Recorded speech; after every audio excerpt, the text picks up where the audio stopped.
بسم الله الرحمن الرحيم. ألف لام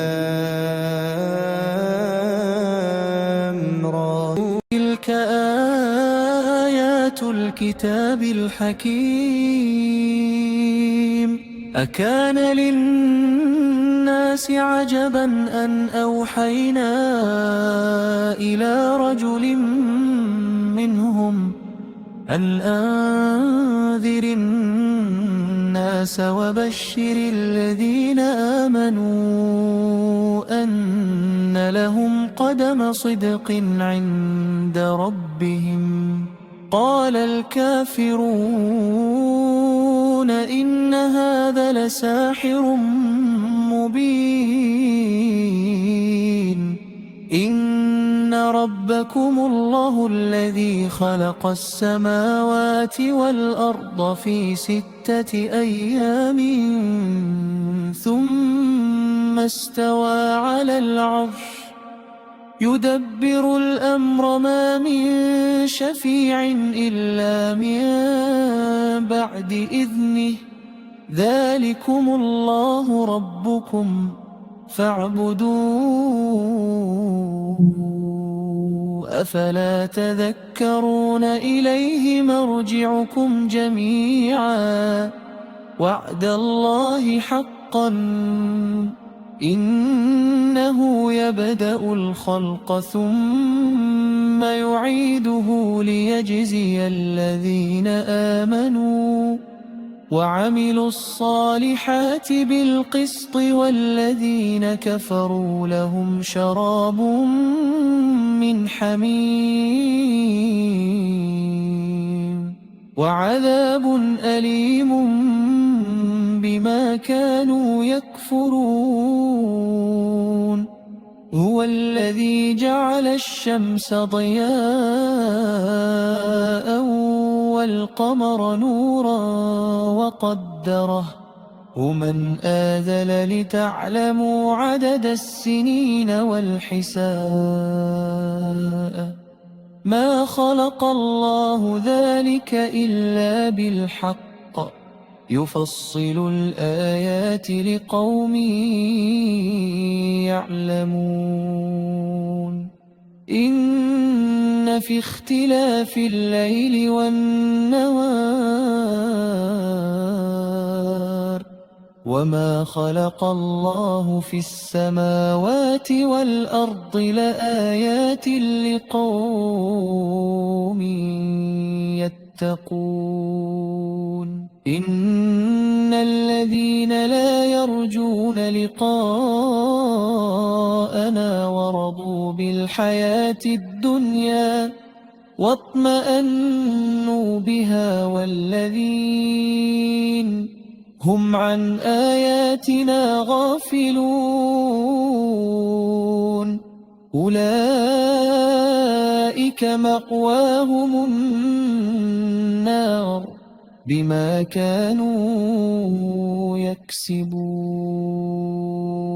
إن الذين آمنوا وعملوا الصالحات يهديهم ربهم بإيمانهم تجري من تحتهم الأنهار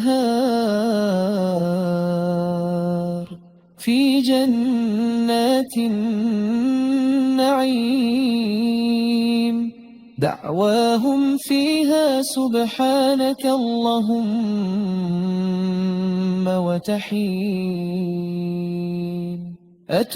فيها سلام وآخر دعواهم أن الحمد لله رب العالمين. ولو يعجل الله للناس الشر واستعجالهم بالخير لقضي إليهم أجلهم فنذر الذين لا يرجون لقاءنا في طغيانهم يعمهون. وإذا مس الإنسان الضر دعانا لجنبه أو قاعدا أو قائما فلما كشفنا عنه ضره مر كأن لم يدعنا إلى ضر مسه كذلك زين للمسرفين ما كانوا يعملون ولقد أهلكنا القرون من قبلكم لما ظلموا وجاءتهم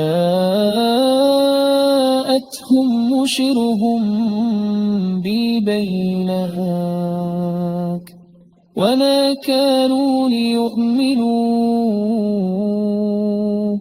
كذلك نجزي القوم المجرمين ثم جعلناكم خلائف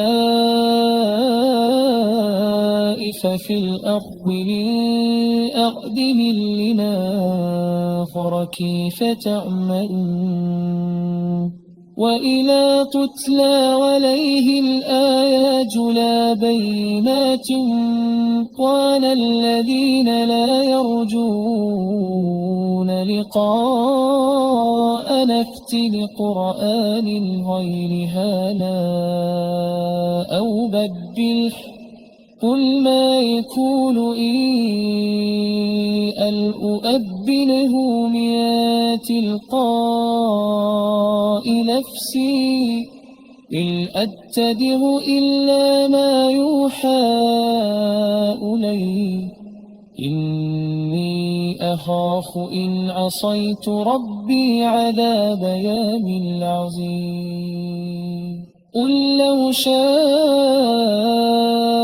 الله ما تلوته عليكم ولا أدراكم به فقد لبثت فيكم أمرا من قبله